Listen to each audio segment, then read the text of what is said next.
essential nature of the human being.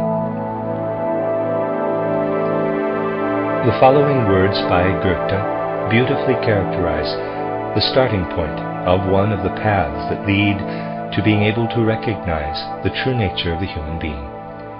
Quote, "As soon as we become aware of the objects around us, we start to consider them in relationship to ourselves, and rightly so, because our fate depends entirely on whether they please or displease, attract or repel, help or harm us.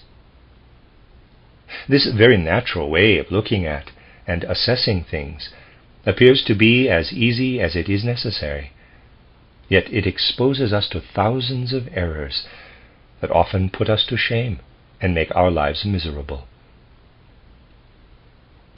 We undertake a much harder task when, in our keen desire for knowledge, we strive to observe natural objects in and for themselves, and in their relationship to one another. For we soon feel the lack of the standard of liking and disliking, attraction and repulsion, usefulness and harmfulness that came to our aid when we were considering objects in relation to our human selves. We are forced to renounce this standard totally, and as dispassionate and quasi-divine beings, to seek out and examine what is, and not what pleases us.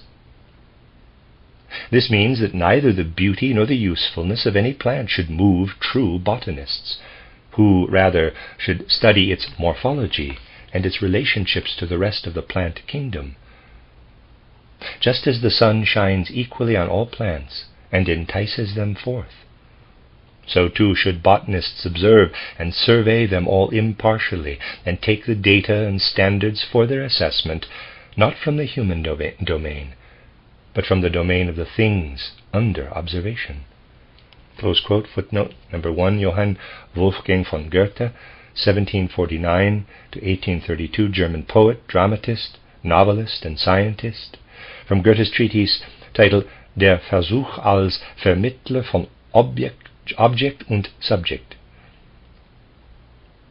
Quote, "The Experiment as Mediator between Object and Subject," 1793, and this is from Scientific Studies, Johann Wolfgang Goethe, editor and translator, Douglas Miller, New York, Suhrkamp Publishers, 1988, end of footnote.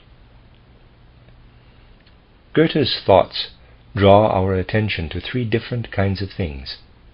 First, the objects we constantly receive information about through the gateways of our senses, the things we touch, taste, smell, hear, and see. Second, the impressions they make on us, which assume the character of liking or disliking, desire or disgust, by virtue of the fact that we react sympathetically to one thing and are repelled by another, or find one thing useful and another harmful. And third, the knowledge we, quote, quasi-divine beings, close quote, acquire about the objects as they tell us the secrets of what they are and how they work. These three domains are distinctly separate in human life. So we become aware that we are bound up with the world in three different ways. The first way is something we encounter and accept as a given fact. Through the second way, we turn the world into something that concerns us and has significance for us. The third way, we hold as a goal to strive for unceasingly. Why does the world appear to us in this threefold manner? A simple example can make it clear. Suppose I walk through a field where wildflowers are blooming. The flowers reveal their colors to me through my eyes. That is the fact I accept as given. When I then take pleasure in the wonderful display of colors, I am turning the fact into something that concerns me personally. That is, by means of my feelings, I relate the flowers to my own existence. A year later, when I go back to the same field, new flowers are there, and they arouse new joy in me. The previous year's enjoyment rises up as a memory. It is present in me, although the object that prompted it in the first place is gone. And yet the flowers I am now seeing are of the same species as last year's, and have grown in accordance with the same laws. If I am familiar with this species and these laws, I will recognize them again in this year's flowers, just as I did in last year's. On reflection, I may realize that since last year's flowers are gone, my enjoyment of them remains only in my memory. It is bound up with my personal existence alone. But what I recognized in the flowers, both last year and this year, will remain as long as such flowers grow. It is something that is revealed to me, but is not dependent on my existence in the same way that my enjoyment is. My feelings of pleasure remain within me, while the laws, the essence of the flowers, exist in the world outside of me. Thus, as human beings, we are constantly linking ourselves to the things of the world in a threefold way. Parenthesis, we should not read anything into this fact at first, but simply take it as it stands. Close parenthesis. It shows us that there are three aspects to our human nature. For the moment, this and only this is what will be meant here by the three terms, body, soul, and spirit. Associating any preconceived ideas or even hypotheses with these words will cause us to misunderstand the discussion that follows. By body is meant the means by which the things in our environment, such as the wild flowers in the example above, reveal themselves to us. The word soul designates the means by which we link these things to our own personal existence, by which we experience likes and dislikes, pleasure and displeasure, joy and sorrow. By spirit is meant what becomes apparent in us when, as, quote, quasi-divine beings, close quote, to use Goethe's expression, we look at the things of the world. In this sense, each person consists of body, soul, and spirit. Through the body, we are capable of linking ourselves for the moment to things outside us.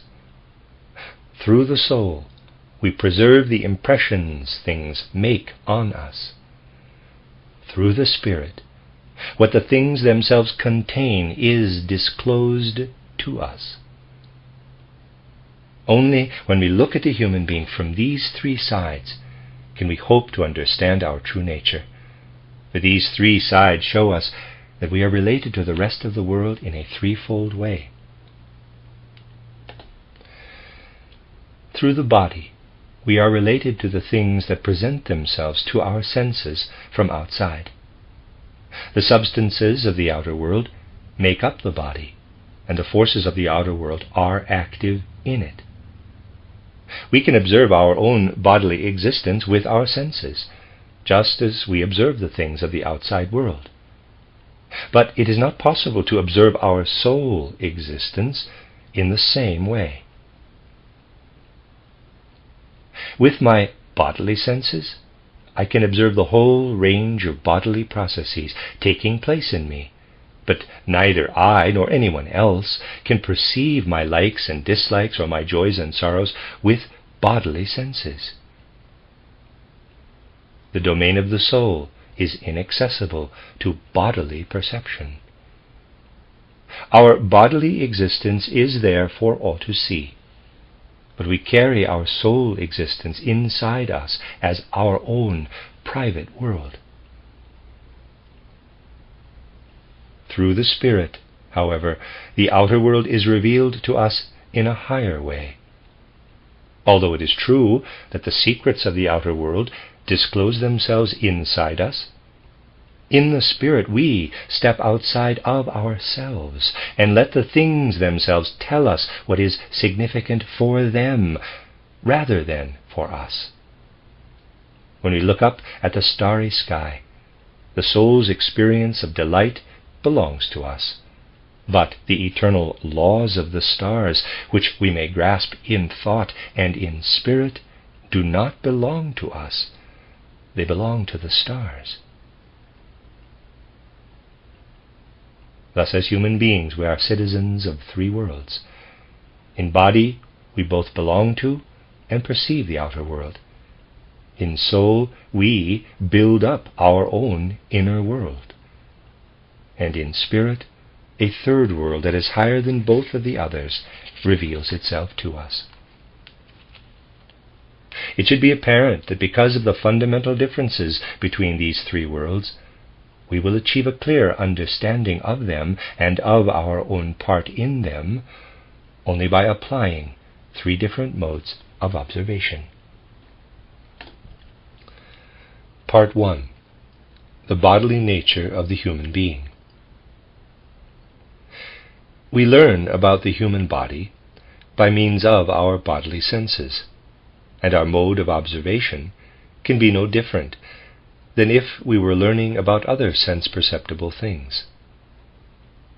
We can observe the human being in the same way that we observe minerals, plants, and animals, and as human beings we are related to these three other forms of existence. Like the minerals, we build up our bodies out of natural substances. Like the plants, we grow and reproduce. Like the animals, we perceive the objects around us and develop inner experiences based on the impressions they make on us. Therefore, we may attribute a mineral, a plant, and an animal existence to the human being. The structural differences between minerals, plants, and animals correspond to their three modes of existence.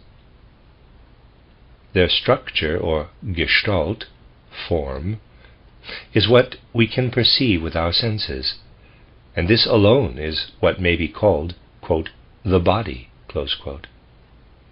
The human body, however, is different from the animal body. We all recognize this difference, no matter what we may think about how humans are related to animals.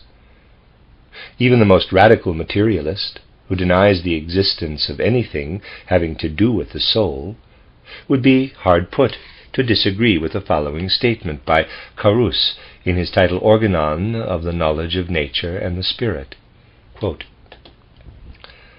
even though the most delicate inner construction of the nervous system, and especially of the brain, remains an unsolved riddle for physiologists and anatomists, it is an undisputed fact that the concentration of its structures increases in the higher orders of animals, reaching in the human being a level not to be found in any other creature.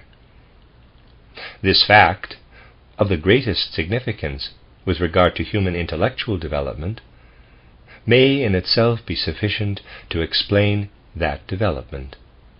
Therefore, when the structure of the brain has not developed properly, and shows itself to be small and inadequate, as in the case in microcephalics and idiots, it goes without saying that we can no more expect to find understanding and the appearance of original ideas than we can expect the continuation of the species to be accomplished by individuals with totally deformed reproductive organs.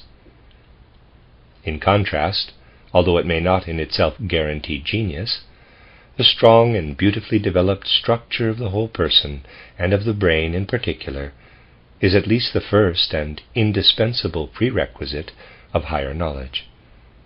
Close quote. Footnote number 2, Carl Gustav Carus, 1789 to 1869, German naturalist, physician, psychologist, and landscape painter, from the chapter on knowledge in Organon der Erkenntnis der Natur und des Geistes. Leipzig, 1856, page 89 forward. End of footnote. Just as we attribute mineral, plant, and animal modes of existence to the human body, we must also attribute to it a fourth and distinctively human mode. Through the mineral mode of existence, we are related to everything visible. Through the plant-like mode, to everything that grows and reproduces.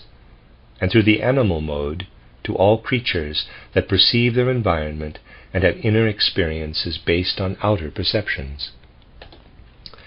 But through the human mode, even with regard to the physical body, we make up a kingdom that is ours alone.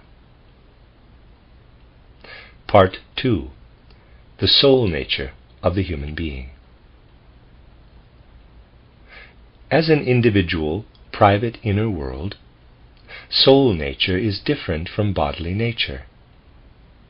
Its intrinsic privateness becomes apparent as soon as we turn our attention to the simplest act of sensing. We cannot know whether or not others experience this simple sensation in exactly the same way. We know that some people are colorblind and experience things only in different shades of gray, while others are partially colorblind and cannot perceive certain gradations of color. The image of the world that their eyes provide is different from that of a so-called normal person. The same applies to the other senses too, more or less. This is already enough to demonstrate that even a simple sensation belongs to the private inner world. With my bodily senses, I can perceive the same red table that someone else perceives, but I cannot perceive that person's sensation of red. Therefore, we must describe this sensation as belonging to the soul. Once we are quite clear about this, we will stop looking at inner experiences as mere brain processes or something of that sort. Feeling follows closely on sensation, with one sensation arousing pleasure in us and another displeasure. These are the stirrings of our inner soul life. We each create an inner world of feelings in addition to the world that works in on us from outside. Then there is a third factor, our will, through which we work back upon the outside world, leaving the imprint of our own inner being on it. In will activity, the soul flows outward in a sense. The fact that our actions bear the stamp of our inner life distinguishes them from natural events taking place in the outer world. In this way, the soul sets itself up as something personal and private, in contrast to the world outside. It receives stimuli from the outer world, but constructs an inner private world in accordance with them. Bodily existence becomes the basis for soul existence. Part 3. The spirit nature of the human being. The soul element in a human being is not determined exclusively by the body. We do not wander aimlessly and without direction from one sense impression to another, nor do we respond to every random stimulus that acts on us from outside or through our bodily processes. Instead, we think about our sensations and our actions. By thinking about our sensations, we come to an understanding of things. By thinking about our actions, we create a rational coherence in our lives. And we know that we are only worthily fulfilling our tasks as human beings when we let ourselves be guided by the right thoughts, both in knowing and in acting. Therefore, the human soul faces a dual necessity. Out of natural necessity, it is governed by the laws of the body. But because it freely recognizes their necessity, it also allows itself to be governed by the laws that lead to correct thinking. Nature subjects us to the laws of metabolism, but as human beings, we subject ourselves to the laws of thought.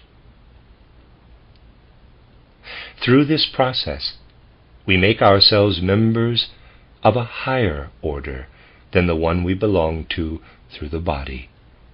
This is the spiritual order. Soul is different from spirit, as different as it is from the body. As long as we simply speak of the particles of carbon, hydrogen, oxygen, and nitrogen moving around in our body, we do not have the soul in view. The life of the soul begins only at the point where sensation arises within such movement, where we taste something sweet or feel pleasure. In the same way, we do not have the spirit in view as long as we consider only the inner experiences that pass through us when we give ourselves completely to the outer world and to the life of the body. Rather, this soul existence is the basis for the spiritual, just as bodily existence is the basis for soul existence. The natural scientist, biologist, deals with the body, the soul scientist, psychologist, with the soul, and the spiritual scientist with the spirit. Anyone trying to understand the essential nature of the human being by means of thinking is first required to come, through self-reflection, to a clear understanding of the difference between body, soul, and spirit. Part 4. Body, Soul, and Spirit. The only valid way for us to shed light on ourselves as human beings is by clearly grasping the significance of thinking within our overall being. The bodily instrument of thinking is the brain. We can see colors only by means of a well-formed eye. Similarly, only an appropriately constructed brain can serve the purpose of thinking. The whole human body is built up in such a way that the brain, the organ of the spirit, is its crowning glory. We can understand the structure of the human brain only when we look at it in relationship to its function, which is to serve as the bodily basis for the thinking spirit. This is demonstrated by a comparative survey of the animal kingdom. In amphibians, the brain is relatively small in proportion to the spinal cord. In mammals it is larger, and in humans it is largest of all in proportion to the rest of the body. Numerous prejudices prevail against observations about thinking, such as those being made here.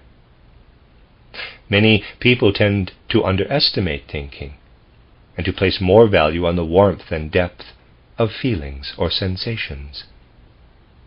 They even claim that it is not through sober thinking, but through the warmth of feelings, through the direct power of sensations, that we ascend to higher knowledge. These people are afraid that clear thinking will deaden their feelings.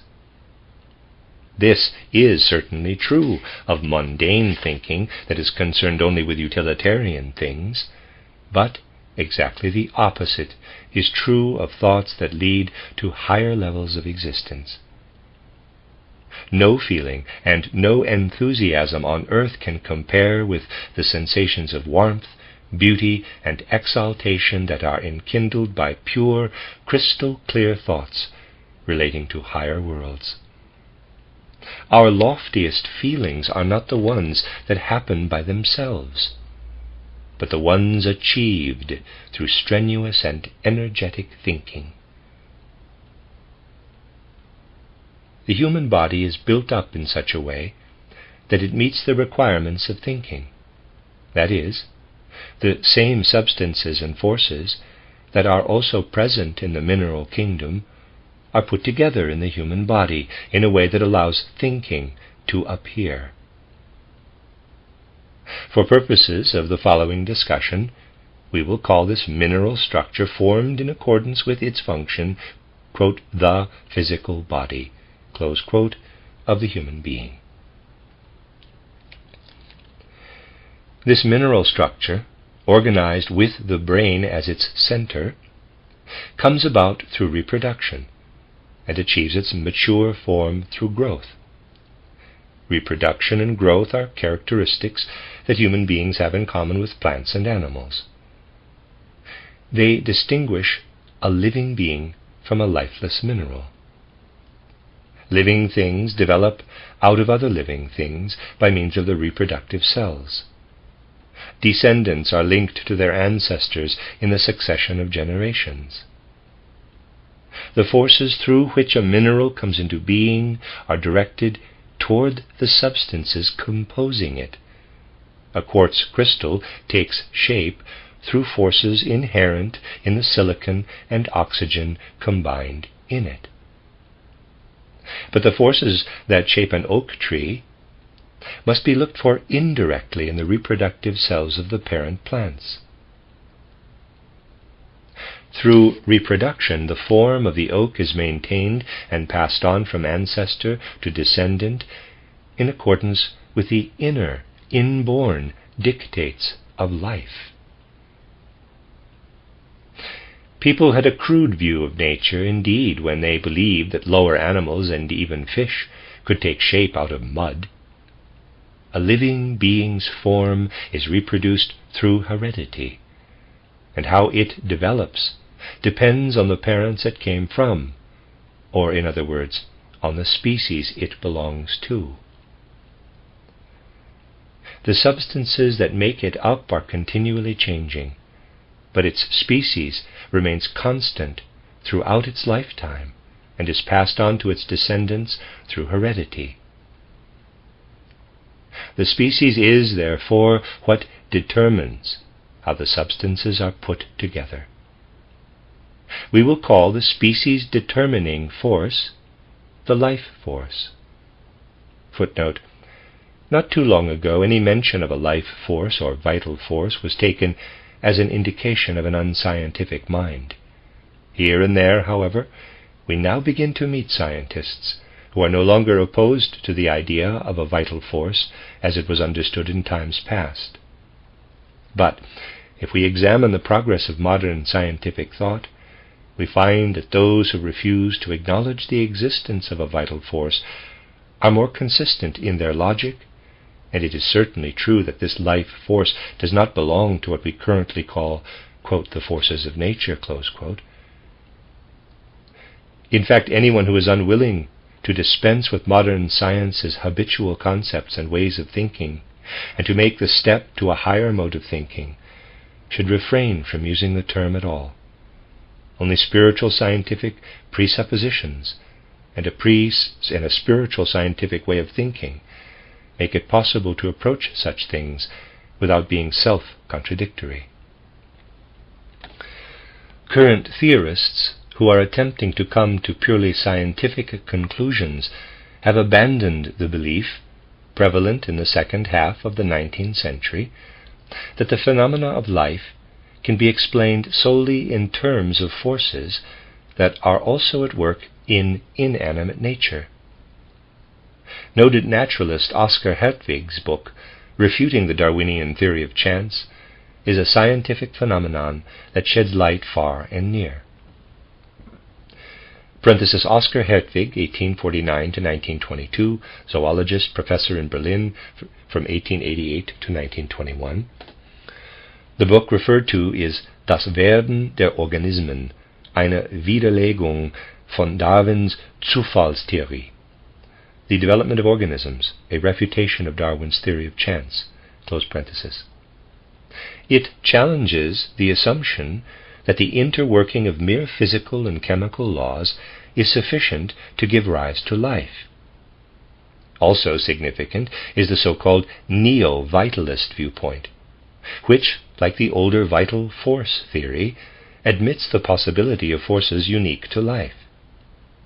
However, We cannot get beyond abstract, schematic concepts in this field, unless we recognize that to grasp the aspect of life that transcends the activity of inorganic forces, we must use a mode of perception that rises to supersensible vision. When we enter the realm of life, it is not enough simply to continue to apply the methods of understanding we have always applied to the inorganic world. A whole new way of knowing is needed. End of footnote. Just as mineral forces express themselves in crystals, the formative life force expresses itself in the species or forms of plant and animal life. As human beings, we perceive mineral forces by means of our bodily senses. We can only perceive things for which we possess the corresponding bodily sense. Without the eye, there would be no perception of light. Without the ear, no perception of sound. Of those senses present in human beings, only a kind of sense of touch is possessed by the very lowest organisms.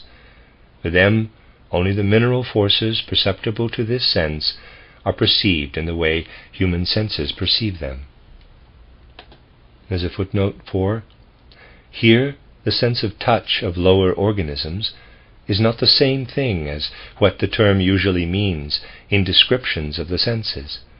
And in fact, from the point of view of spiritual science, a lot can be said against the use of the term in this context. In this case, quote, sense of touch, close quote, means becoming generally aware of an impression coming from outside, as opposed to acquiring a specific awareness that consists in seeing, hearing, and so on. End of footnote. The degree to which the other senses of higher animals have developed determines the richness and variety of their surroundings for them, the surroundings that human beings also perceive. Therefore, the organs that a living being possesses determine whether or not something present in the environment is also present for it as a perception or a sensation. For instance, what is present in the air as a certain kind of movement becomes the sensation of sound for human beings. We do not perceive the manifestations of the life force by means of our ordinary senses. We see the colors of plants and smell their fragrance, but the life force is concealed from this kind of observation. However, our ordinary senses have as little right to deny the existence of the life force as a person born blind has to deny the existence of colors. Colors are present for a blind person after a successful eye operation. And in the same way, the plant and animal species, not just the individual plants and animals, created by the life force, are also present for those whose corresponding organ has opened up. A whole new world is disclosed to us once this organ has opened. From that point on, we perceive not only the colors, scents, and so forth of living things, we perceive their very life itself. In every plant and animal, we perceive the life-filled spiritual form in addition to the physical form. Since we need a name for this spirit form, we will call it the ether body or life body.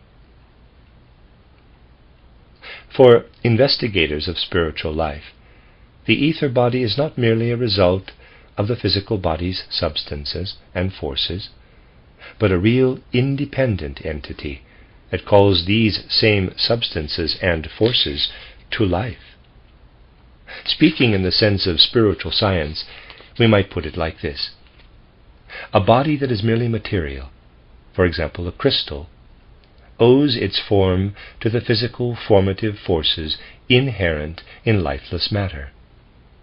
A living body, however, cannot owe its form to these same forces, since it starts to decay immediately once life has abandoned it, and it has been surrendered to physical forces alone. Footnote: for a long time after compiling this book, I also spoke of what is here termed ether body or life body as the body of formative forces. I felt compelled to give it this name because I believed one could not do enough to try to prevent the identification of what I meant with the life force or vital force of an earlier stage of science. When it comes to refuting this outdated concept, as modern science does, I agree in some respects with those who would deny the existence of any such force. That term was used in an attempt to explain the unique way of working that inorganic forces took on within a living organism. However, inorganic activity is actually no different inside an organism than it is outside in inorganic nature. Within an organism there is simply something additional present, something that is not inorganic, namely the formative activity of life, whose basis is the ether body, or body of formative forces. Recognizing the existence of the ether body in no way impinges on the legitimate task of science, which is to trace the effects of forces observed in inorganic nature into the world of living organisms. Spiritual science, however, also finds it justified not to imagine these effects as altered by a particular vital force within an organism. A spiritual researcher speaks of an ether body at the point where an organism discloses something that a lifeless object cannot. In spite of all this, I do not find it necessary to replace the term ether body with body of formative forces in this book, since in this context anyone who so chooses will be able to avoid misunderstanding. Misunderstanding will only arise if this term is used in an incompatible context. End of footnote. The life body is present at every moment of life as an entity that constantly maintains the physical body against decay. In order to see this life body, to perceive it in another living being, we need the awakened spiritual eye, EYE. We may be able to deduce the existence of the ether body on logical grounds without this spiritual eye, but we can, quote unquote, see it with the spiritual eye, just as we see colors with the physical eye. Please do not take offense at the term ether body, but take it simply as a name for what is described here. Ether, as the word is used here, means something different from the hypothetical ether of 19th century physics. In its structure, the human ether body, like the human physical body, is an image of its function. It too can be understood only in relation to the thinking spirit. The human ether body differs from that of plants and animals in being organized to support the thinking spirit. Just as we belong to the mineral world through our physical body, we belong to the world of life through our ether body. After death, the physical body disintegrates into the mineral world, the ether body into the world of life.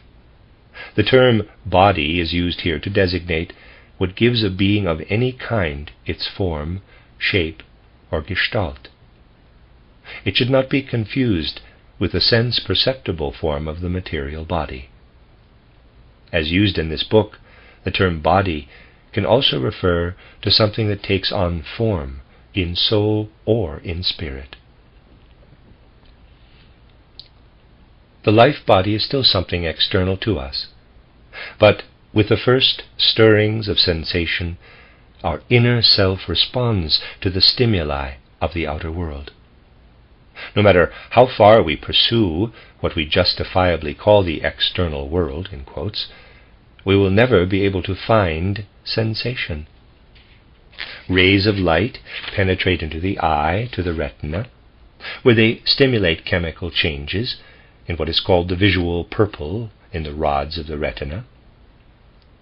The effect of this stimulus then moves along the visual nerve to the brain, where further physical processes take place. If we could actually observe this happening, we would simply see physical processes like those that take place anywhere else in the external world. But if we are able to observe the ether body, we will perceive how a physical process taking place in the brain is also a life process. However, the sensation of the blue color that the recipient of the light rays experiences is still nowhere to be found. It only comes about in the recipient's soul. If the recipient's constitution consisted only of the physical body and the ether body, sensation could not take place. The activity through which sensation becomes a fact fundamentally differs from the working of the formative life force and elicits from it an inner experience. Without this activity, our response to external stimuli would be nothing more than a mere life process, such as those we observe in plants. Picture human beings receiving impressions from all sides. Our sensations respond to all these impressions. So we also picture ourselves as the source of the sentient activity described above, which moves out in all the directions from which we receive impressions. We will call this source of activity the sentient soul. It is just as real as the physical body. If a person stands before me and I disregard his or her sentient soul, imagining that person merely as a physical body, it is as if I were imagining a painting as nothing more than its canvas. With regard to perceiving the sentient soul, we must say something similar to what was said earlier about the ether body. Our bodily organs are blind to the sentient soul, and so is the organ by which life can be perceived as life, by which the ether body can be perceived. But by means of a still higher organ, the inner world of sensations can become a particular kind of supersensible perception. As we develop this organ, we become able not only to sense the impressions of the physical and ether worlds, but also to see the sensations as such. At that point, another being's world of sensations is spread out before us like any outer reality. We must differentiate between experiencing our own world of sensations and perceiving that of someone else. Of course, anyone can look into his or her own personal world of sensations, but only a seer with an opened, quote, spiritual eye, close quote, can see the inner sensations of another being. Unless we are seers, we can know the world of sensation only as something within ourselves, as the personal and hidden experiences of our own souls. But when our spiritual eye is opened, what otherwise lives hidden inside another being shines forth, accessible to our outward-looking spiritual gaze. To avoid misunderstanding, it should be expressly stated that a seer does not inwardly experience the content of the inner worlds of sensations belonging to other beings. These beings experience their perceptions and sensations from their own inner points of view, while the seer perceives a manifestation or expression of each one's world of sensations. In its functioning, the sentient soul is dependent on the ether body, because it draws from the ether body what it then allows to light up as sensation.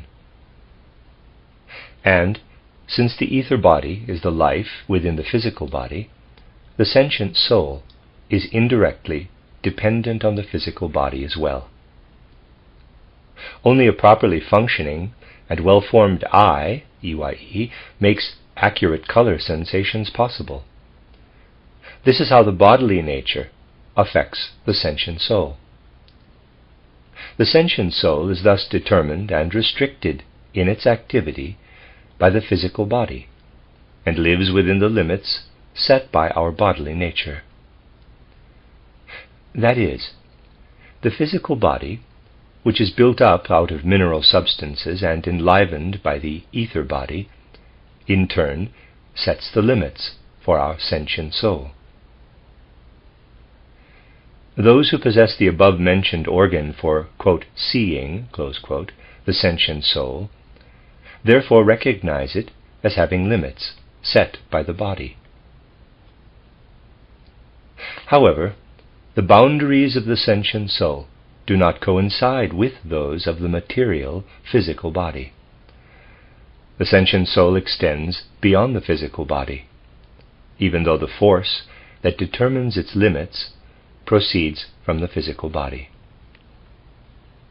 This means that still another distinct member of the human constitution inserts itself between the physical and ether bodies on the one hand, and the sentient soul on the other. This is the sentient or soul body. To say it in another way, a portion of the ether body is finer than the rest, and this finer part forms a unity with the sentient soul, while the coarser part forms a kind of unity with the physical body. However, the sentient soul extends beyond the soul body.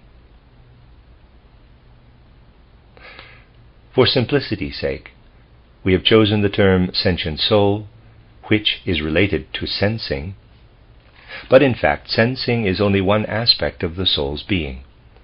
Our feelings of pleasure and displeasure, our drives, instincts, and passions are all very close to our sensations. They are all similarly private and individual in character, and similarly dependent on our bodily nature. Our sentient soul interacts with thinking, with the spirit, just as it does with the body. To begin with, thinking serves the sentient soul. We formulate thoughts about our sensations and thus explain the outer world to ourselves. For instance, a child who has been burned thinks about it and arrives at the conclusion that fire burns. We do not blindly pursue our drives, instincts, and passions. We think about them, thus creating opportunities to gratify them. This is the direction taken by our material culture, which is the sum of the services rendered to the sentient soul by thinking. Vast amounts of thought power are directed toward this end. Thought power has created ships, railroads, telegraphs, and telephones, all things that for the most part serve to satisfy the needs of sentient souls. We have seen how the formative life force pervades the physical body. In a similar way, thought power pervades the sentient soul. The formative life force connects the physical body to its ancestors and descendants, and thus places it in the context of natural laws, having nothing to do with mere minerals.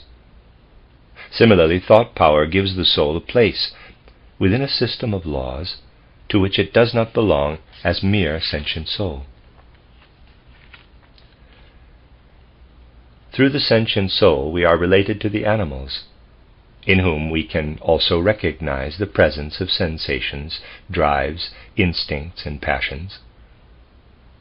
Animals, however, follow these up directly without interweaving them with independent thoughts that transcend immediate experience. Footnote: spiritual scientific statements must be taken very exactly, because they are of value only if the ideas are expressed precisely. For example, take the sentence, quote, "Animals follow these," perceptions, instincts, etc., "up directly, without interweaving them with independent thoughts that go beyond their immediate experience." If the modifiers independent and that go beyond their immediate experience are not fully taken into account, it would be easy to make the mistake of assuming that what is meant here is that no thoughts are present in the sensations and instincts of animals. However, true spiritual science is based on the recognition that the inner experience of animals, like everything else in existence, is permeated with thoughts, although these thoughts are not those of an independent capital I living within each animal. Instead, they belong to a collective animal ego that must be seen as a being that governs the individual animals from outside. This collective ego, unlike the human I, capital, is not present in the physical world, but works on the animals from the soul world, described on pages 93 and forward. Parenthesis, further details may be found in title and outline of esoteric science by this author, close parenthesis. The point here is that in human beings, thoughts acquire an independent existence. That is, we can have a direct soul experience of them as thoughts, rather than experiencing them indirectly in sensation. End of footnote. This is also the case, to a certain extent, with less developed human beings.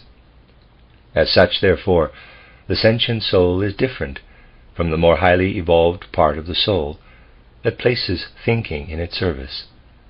We may call this soul which is served by thinking the mind soul. The mind soul permeates the sentient soul. Anyone who possesses the organ for, quote, seeing, close quote, the soul, will see the mind soul as an entity distinct from the mere sentient soul. Through thinking, we are led beyond our own personal lives. We acquire something that extends beyond our own souls. We take it as a matter of course that the laws of thinking correspond with the universal order. We can feel at home in the universe because this correspondence exists, and it is a weighty factor in learning to recognize our own essential nature. We seek the truth in our soul. Through this truth, not only the soul, but also the things of the world express themselves. Truth recognized through thinking has an independent significance, which refers to the things of the world and not merely to our own souls. In my delight in the starry heavens, I am living inside myself, but the thoughts that I formulate about the orbits of the heavenly bodies have the same meaning for anyone else's thinking as they have for mine. It would be senseless to speak of my delight and pleasure if I myself were not present, but it is not at all senseless to talk about my thoughts without reference to me as a person. The truth I think today was also true yesterday and will be true tomorrow, even though it occupies my mind only for today. If understanding something gives me pleasure, this pleasure is meaningful only as long as it is active in me. But the truth of the understanding has a significance totally independent of my pleasure. In grasping the truth, the soul links up with something that possesses intrinsic value, a value that neither appears nor disappears with the soul's perception of it. The real truth neither comes into being nor passes away. Its significance cannot be destroyed. This is in no way contradicted by the fact that certain human truths are of only temporary value, because they are recognized as partial or total errors in due time. We must realize that the truth in itself endures, even though our thoughts are only transient manifestations of eternal truths.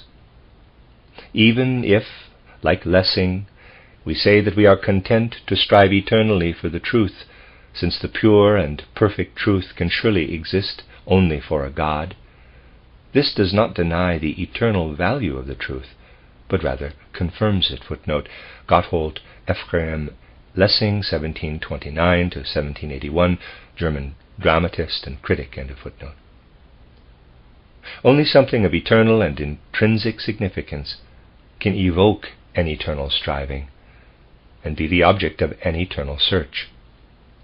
If the truth were not wholly independent in itself, if its value and significance came from the feelings of human souls, then it could not be a goal agreed on by all humankind. The very fact that we all strive for it confirms its independent nature.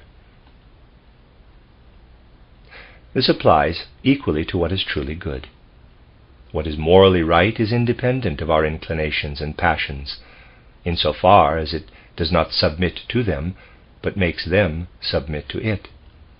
Desire and revulsion, likes and dislikes, are the property of each individual human soul. But duty stands higher than likes and dislikes, sometimes standing so high in people's estimation that they will give up their lives for it. The more we have ennobled our inclinations, our likes and dislikes, so that they submit without force or compulsion to what we recognize as our duty, the higher we stand as human beings. What is morally right, like what is true, has an intrinsic, eternal value that it does not receive from the sentient soul. By letting what is intrinsically true and good come to life within us, we rise above the mere sentient soul. The eternal spirit shines into the sentient soul, kindling in it a light that will never go out. To the extent that our soul lives in this light, it takes part in something eternal, which it links to its own existence. What the soul carries within itself as truth and goodness is immortal. To the extent that our soul lives in this light, it takes part in something eternal, which it links to its own existence. What the soul carries within itself as truth and goodness is immortal. We will call this eternal element that lights up within the soul the consciousness soul. We can speak of consciousness even in connection with the soul's lower stirrings. Even the most mundane sensation is already the object of consciousness, and to this extent animals must also be credited with having consciousness. But the very core of human consciousness, the quote, soul within the soul, close quote, so to speak, is what, quote, consciousness soul, close quote, means here. The consciousness soul is different from the mind soul, which is still entangled in sensations, drives, emotions, and so forth. We all know how we accept our personal preferences as true at first. But truth is lasting only when it has freed itself from any flavor of such sympathies and antipathies. The truth is true, even if all our personal feelings revolt against it. We will apply the term consciousness soul to that part of the soul in which truth lives. Thus the soul, like the body, consists of three distinct members: the sentient soul, the mind soul, and the consciousness soul. Just as our bodily nature works from below upward to set limits on the soul, spirituality works from above downward to expand it. The more our soul is filled with what is true and good, the broader and more inclusive its eternal aspect becomes. For anyone who can, quote, see, close quote, the soul, the glow that proceeds from a human being whose eternal aspect is expanding is as real as a flame's radiant light is to the physical eye. To the seer, the visible bodily person is only a part of the whole human being, the coarsest structure in the midst of others that interpenetrate it and each other. The ether body as a life form fills out the physical body, and beyond the ether body we can distinguish the soul body or astral form, projecting outward on all sides. Extending beyond this is the sentient soul, and then the mind soul that grows ever larger as it takes in ever more of the true and the good. If people lived solely out of their own inclinations, likes and dislikes, the boundaries of their mind souls would coincide with those of their sentient souls. This formation, in the midst of which the physical body can be seen as if in a cloud, can be called the human aura. When the essential nature of the human being is seen in the way that this book attempts to describe, it is supplemented and enriched by the measure of the aura. In the course of our early development, a moment arrives when, for the first time in our lives, each of us experiences him or herself as an independent being, face to face with the rest of the world. For sensitive people, this is a significant experience. In his autobiography, the poet Jean-Paul recounts this moment. Quote, "Although I have never told anyone about it, I will never forget the experience of being present at the birth of my self-awareness. I can tell you the place and time exactly. One morning, when I was a very small child, I was standing in the front door looking toward the wood pile on the left, when suddenly the inner vision, quote, 'I am an I,' close quote, struck me like a lightning bolt from heaven. It has gone on shining ever since. My I had seen itself for the first time and for all time. It is almost inconceivable that my memory could deceive me on this point, since no one else ever told me anything about it that I might have added to. It was an incident that took place veiled in my human holiest of holies, and its very novelty gave permanence to the mundane circumstances surrounding it." Close quote, footnote, Jean-Paul Friedrich Richter, 1763 to 1825. He first described this experience entitled Wahrheit aus Jan Pauls Leben, Kindheitgeschichte von ihm selbst geschrieben. The True Story of Jean-Paul's Life, a Childhood Autobiography, 3 books in 2 volumes, Breslau, 1826 to 1828, Book 1, page 53, end of footnote. We all know that little children refer to themselves by saying things like, "Charlie's a good boy," or "Mary wants that." And we find it appropriate that they should speak about themselves as they would about someone else, since they are not yet aware of their own independent existence. Consciousness of self has not yet been born in them. Footnote. We have noted that little children refer to themselves in the third person. What is important here is not how early children use the word I, but at what point they can connect the appropriate idea with the word. Children may well hear the word from adults and then use it without grasping the idea I. In general, however, they start to use the word relatively late, and this in itself points to an important fact of development, namely that the idea, capital I, gradually unfolds out of a vague feeling of I. End of footnote. Through this consciousness of self, an individual achieves self-definition as an independent being, separate from everything else, as I. By I, a person means the total experience of his or her being as body and soul. Body and soul are the vehicles of the I. It works in them. Just as the physical body has its center in the brain, the soul has its center in the I. Our sensations are stimulated from outside. Our feelings assert themselves as effects of the outer world. Our will relates to the outer world by manifesting an outward directed actions, by manifesting in outward directed actions. Our I, however, our actual individual existence, remains invisible. It is very telling that Jean Paul described becoming aware of his I as, quote, an incident veiled in the human holiest of holies, close quote, because we are each totally alone with our own I. This I is the self of each human being.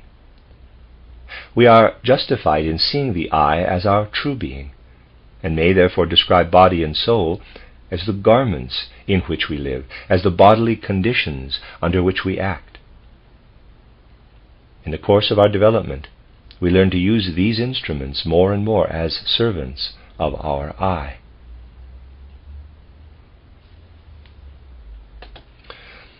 This little word, I, as it is used in our language, is a name different from all other names. Appropriate reflection on the nature of this name opens up an approach to understanding human nature in a deeper sense. Any other name can be applied to the corresponding object by all of us in the same way. Everyone can call a table, table, and a chair, chair. But this is not the case with the name I. No one can use it to mean someone else. Each of us can only call him or herself I. The name I, if it designates me, can never reach my ear from outside. The soul can only designate itself as I from within, through itself. Thus, when we say I to ourselves, something begins to speak in us that has nothing to do with any of the worlds from which the above-mentioned garments are taken. The I gains an ever-increasing mastery over body and soul, and this is expressed in a person's aura. The greater the mastery, the more differentiated, complex, and richly colored the aura becomes. How the I affects the aura is visible to the seer, but the I itself is not. It is truly veiled in the human holiest of holies. The I takes in the rays of the light that shines as eternal light in each human being. Just as we gather up experiences of body and soul in the I, we also allow thoughts of truth and goodness to flow into it. Just as we gather up experiences of body and soul in the I, we also allow thoughts of truth and goodness to flow into it. Sense-perceptible phenomena reveal themselves to our I from one side, the spirit from the other. Body and soul give themselves over to the I in order to serve it, but the I gives itself over to the spirit in order to be filled by it. The I lives within the body and the soul, but the spirit lives within the I. What there is of spirit in the I is eternal, for the I receives its nature and significance from whatever it is united with. To the extent that it dwells in a physical body, it is subject to mineral laws. Through the ether body, it is subject to the laws governing reproduction and growth. By virtue of the sentient and mind souls, it is subject to the laws of the soul world. And to the extent that it receives the spiritual into itself, it is subject to the laws of the spirit. What is formed in accordance with mineral laws and the laws of life comes into existence and passes away again. The spirit, however, has nothing to do with becoming and perishing. The I dwells in the soul.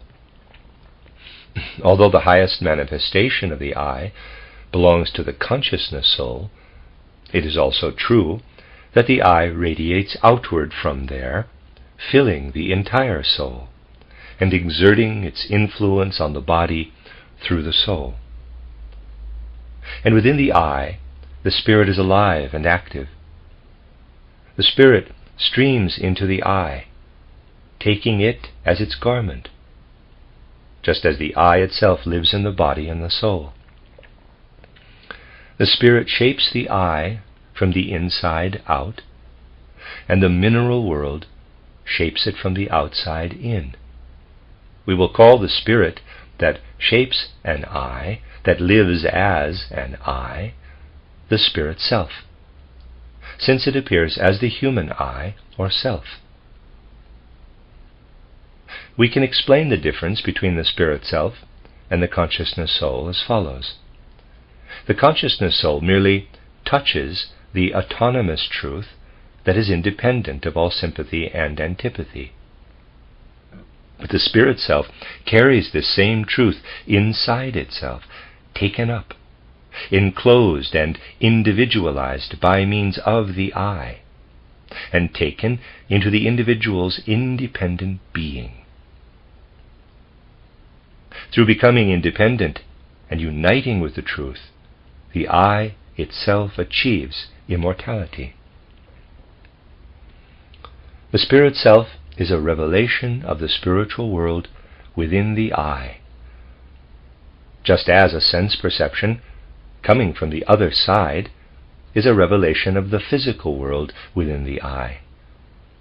In what is red, green, light, dark, hard, soft, warm, or cold, we recognize the revelations of the physical world. In what is true and good, the revelations of the spiritual world. Just as we call the revelation of physical things sensation, we will call the revelation of spiritual things intuition. Footnote: in my book titled How to Know Higher Worlds and in Esoteric Science, the real nature of intuition is described. Casual readers could easily imagine a discrepancy between how this term is used in these two books and its use here. However, this contradiction does not exist if we observe closely and note that element from the spiritual world that discloses itself in its full reality to spiritual perception by means of intuition announces itself in its lowest manifestation to the spirit self, just as outer existence announces itself to the physical world by means of sensation. End of footnote. Even a very simple thought already contains intuition, because we cannot touch it with our hands or see it with our eyes. We must receive its revelation from the spirit by means of the I. If a less developed and a more developed person look at the same plant, something quite different happens in the eye of the first than in the eye of the second, even though the sensations of both have been prompted by the same object. The difference is that one person can form much more complete thoughts about the object than the other. If objects revealed themselves only through sensation, there could be no progress in spiritual development. Members of primitive cultures also experience nature, of course, but natural laws become apparent only to the intuition, fructified thinking of the more highly developed person. Even children experience the stimuli of the outer world as incentives to their will, but the dictates of what is morally right become accessible to them only in the course of their development, as they learn to live in the spirit and understand its revelations. Just as there would be no sensations of color without the I, EYE, there would also be no intuitions without the higher thinking of the spirit self. The sensation does not create the plant on which the color appears, nor does intuition create spiritual realities. It merely supplies information about them. Through intuitions, the capital I, awakening in our soul, receives messages from above, from the spiritual world, just as it receives messages from the physical world through sensations. In this way, the I makes the spiritual world part of its personal soul life, just as it does with the physical world by means of the senses. The soul, or rather the I, that is beginning to shine within it, opens its doors on two sides, toward the physical world and toward the spiritual. The only way the physical world is able to make its presence known to our I is by building up, out of its own substances and forces, a body in which a conscious soul is able to live and to take hold of the organs for perceiving the external physical world. Similarly, the spiritual world, with its spirit substances and spirit forces, builds up a spiritual body in which the I is able to live and to perceive spiritual realities by means of intuitions. Parenthesis, obviously the terms spirit substance and spiritual body are contradictions in terms if taken literally. They are used here only to direct our thoughts to the spiritual entity that corresponds to the physical human body. Close parenthesis. The physical body is built up within the physical world as a completely separate being, and the same is true of the spiritual body in the spiritual world. The human being likewise has an inside and an outside in the physical world, and the same is true in the spiritual world. And just as we take in substances from our physical surroundings and incorporate them into our bodies, we also take in spiritual substance from our spiritual surroundings and make it our own. This spiritual substance is eternal nourishment for human beings. We are born out of the physical world, and yet our independent beings separate from the rest of the physical world. In the same way, we are born out of the Spirit through the eternal laws of the good and the true, and yet we are separate from the spiritual world outside us. We will call this independent spiritual entity the, quote, spirit body, close quote, footnote. Rudolf Steiner here uses the term Geistesmensch. Literally translated, this means spirit human being, or as in previous translations, spirit man.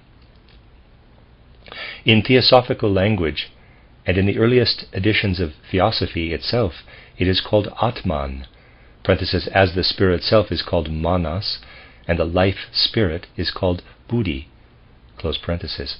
It is clear from the present context, however, and from the conclusion, namely that the Geistesmensch, or spirit human being, is the physical body transformed by the I, that spirit body is actually the most unambiguous and least confusing translation. See a footnote titled The Spiritual Hierarchies and the Reflection in the Physical World, page 44. Quote, outwardly, the physical body appears a physical body, but inwardly it is completely controlled and permeated by the I. At this stage, the physical body is both physical body and Atman, close quote. Also from the Gospel of St. John, page 36, quote, the human being will finally reach the point where by means of the I, he or she will transform the physical body also. That part of the physical body which is transformed by the I is called Atman, or spirit man. And on page 116 of that work, quote, and the physical body will be so greatly metamorphosed that it will, at the same time, be as truly a spirit man, Atman, as it is now a physical body. Close quote, end of footnote. When we examine a physical human body, we find the same substances and forces that are found outside it in the rest of the physical world. The same is true of the spirit body. The elements of the outer spiritual world pulsate in it. The forces of the rest of the spiritual world are active in it. In the physical world, a living and sentient being is closed off within a physical skin, and the same applies to the spiritual world.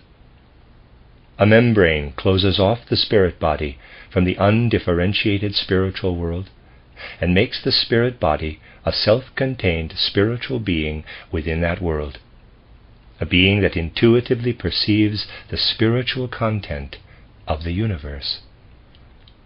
We will call this spiritual membrane the spiritual skin or auric membrane. We must keep in mind, however, that this spiritual skin is constantly expanding to accommodate human development, and that the spiritual individuality of a human being, the auric membrane, is capable of unlimited expansion. Inside the spiritual skin, the spirit body is alive. It is built up by a spiritual life force in the same sense that the physical body is built up by a physical life force. Therefore, just as we speak of an ether body, we must also speak of an ether spirit for the spirit body. We will call this ether spirit the life spirit. The spiritual constitution of the human being is thus subdivided into three members: the spirit body, the life spirit, and the spirit self. For someone who can, quote-unquote, see in spiritual regions, this spiritual constitution is a perceptible reality, the higher, truly spiritual portion of the aura. A seer can see the spirit body as life spirit inside the spiritual skin, can see how the life spirit constantly grows larger by taking in nourishment from the outer spiritual world, and can also see how, as a result, the spiritual skin continues to expand and the spirit body becomes larger and larger. Of course, the spatial concept of getting larger is only an image of the actual reality. Nevertheless, in picturing this, we are directed toward the corresponding spiritual reality. The difference between the human being as a spiritual being and as a physical being is that physical growth is restricted to a fixed size, while spiritual growth can continue indefinitely. What is taken in as spiritual nourishment is of eternal value. It follows that the human aura is made up of two interpenetrating parts, one of which is given form and color by our physical existence, the other by our spiritual existence. The eye provides the separation between the two. The physical relinquishes its distinctive character to build up a body that allows a soul to come to life, while, on the other side, the eye does the same, allowing the spirit to have a life within it. The spirit, in turn, permeates the soul and gives it a goal in the spiritual world. Through the physical body, the soul is confined to physical existence. Through the spirit body, it grows wings that give it mobility in the spiritual world. If we want to comprehend the human being as a whole, we must imagine that each individual is put together out of the components described above. The physical body builds itself up out of the world of physical substance in such a way that this structure meets the requirements of a thinking I, capital. This body is permeated by life force, thus becoming the ether body or life body. As such, it opens itself up to the outside in the sense organs and becomes the soul body. The soul body is permeated by and forms a unity with the sentient soul. The sentient soul not only receives the impressions of the outer world in the form of sensations, but also has a life of its own that is fructified both by sensations from one side and by thinking from the other. Through this, it can become the mind soul. By being open to intuitions from above, as well just as it is open to sensations from below, it becomes the consciousness soul. This is possible because the spiritual world builds the organ of intuition into it, just as the physical body builds the sense organs for it. The senses transmit sensations to it by means of the soul body. Similarly, the spirit transmits intuitions to it by means of the organ of intuition. Thus, the spirit body and the consciousness soul are linked in an entity analogous to the linking of the physical body and the sentient soul in the soul body. That is, the consciousness soul and the spirit self form a unity in which the spirit body lives as the life spirit, just as the ether body forms the living bodily basis for the soul body. And just as the physical body is contained within the physical skin, the spirit body is also contained within the spiritual skin. Let me read that again in case I read it wrong. And just as the physical body is contained within the physical skin, the spirit body is also contained within the spiritual skin. As a result, the entire human being is subdivided into the following members: A. Material, physical body. B. Ether body, or life body. C. Soul body. D. Sentient soul. E. Mind soul. F. Consciousness soul. G. Spirit self. H. Life spirit. I. Spirit body. The soul body, C, and sentient soul, D, are a unity in earthly human beings, as are the consciousness soul, F, and the spirit self, G. This yields 7 components of the earthly human being: 1. The material physical body; 2. The ether or life body; 3. The sentient soul body; 4. The mind soul; 5. The spirit-filled consciousness soul; 6. The life spirit; 7. The spirit body. Within the human soul, the eye flashes up, receives the impact of the spirit, and thus becomes the vehicle of the spirit body. Thus we each take part in 3 worlds: the physical, soul, and spiritual worlds. We are rooted in the physical world through the material physical body, ether body, and soul body. We come to flower in the spiritual world through the spirit self, life spirit, and spirit body. But the stem, which roots at one end and flowers at the other, is the soul itself.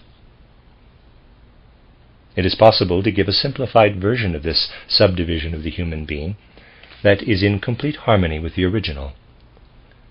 Although the human eye lights up in the consciousness soul, it also permeates the entire being of the soul, whose members on the whole are less clearly separated than the components of the bodily organization, and interpenetrate one another in a higher sense. If we look at the mind soul and the consciousness soul as the 2 garments of the eye that belong together, with the eye as their central core, then the human being can be differentiated into physical body, life body, astral body, and I, with the term astral body designating the union of the soul body and the sentient soul. This term is common in older literature, and is here freely applied to that aspect of the human being that lies beyond what is sense perceptible.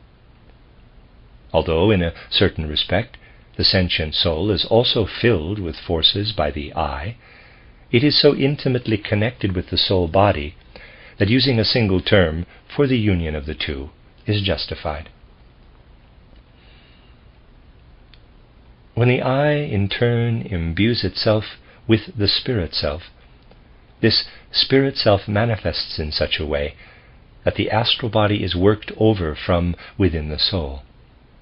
What is active in the astral body to begin with are our drives, desires, and passions, to the extent that we perceive them, as well as our sense perceptions. Sense perceptions come about through the soul body, a member of our human constitution that comes to us from the outer world. Drives, desires, passions, and so on originate in the sentient soul, to the extent that it is filled with forces by our inner self, before this inner self gives itself over to the spirit self. When the I imbues itself with the spirit self, the soul in turn fills the astral body with the spirit self's forces. As a result, drives, desires, and passions are illuminated by what the I has received from the spirit. The I has then become master over the world of drives, desires, and so on, by virtue of its participation in the spiritual world. To the extent that this mastery takes place, the spirit self appears within the astral body, which is transformed as a result. The astral body then appears as a two-part entity, one part transformed and the other untransformed. For this reason, we may call the spirit self, in its manifestation in the human being, the transformed astral body. A similar process takes place when we receive the life spirit into the I. The life body is transformed by being imbued with the life spirit. That is, the life spirit manifests in such a way that the life body becomes something different. Thus we can also say that the life spirit is the transforming life body. And again, if the I then takes the spirit body into itself, it receives the strong force, which it then uses to permeate the physical body. Of course, the part of the physical body that is thus transformed is not perceptible to the physical senses. This part that has been spiritualized has become the spirit body. The physical body as a physical thing is then perceptible to the physical senses, but to the extent to which it has been spiritualized, it must be perceived by spiritual faculties. To the outer senses, even the physical part that has been permeated by the spiritual appears to be purely physical. Taking all of this as a basis, we can now present the following subdivision of the human being. 1. Astral body. 2. Life body. 1. Physical body. 2. Life body. 3. Astral body. 4. The I as the soul's central core. 5. Spirit self as transformed astral body. 6. Life spirit as transformed life body. 7. Spirit body as transformed physical body. Addendum. It may seem that the subdivisions of the human constitution presented in this book are based on purely arbitrary distinctions between parts within a monolithic soul life.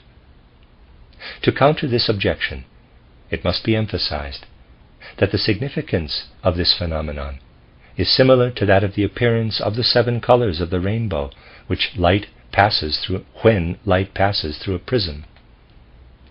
What a physicist contributes to our understanding of light by studying this process and the 7 colors that result is analogous to what the spiritual scientist does for our understanding of the makeup of the human soul.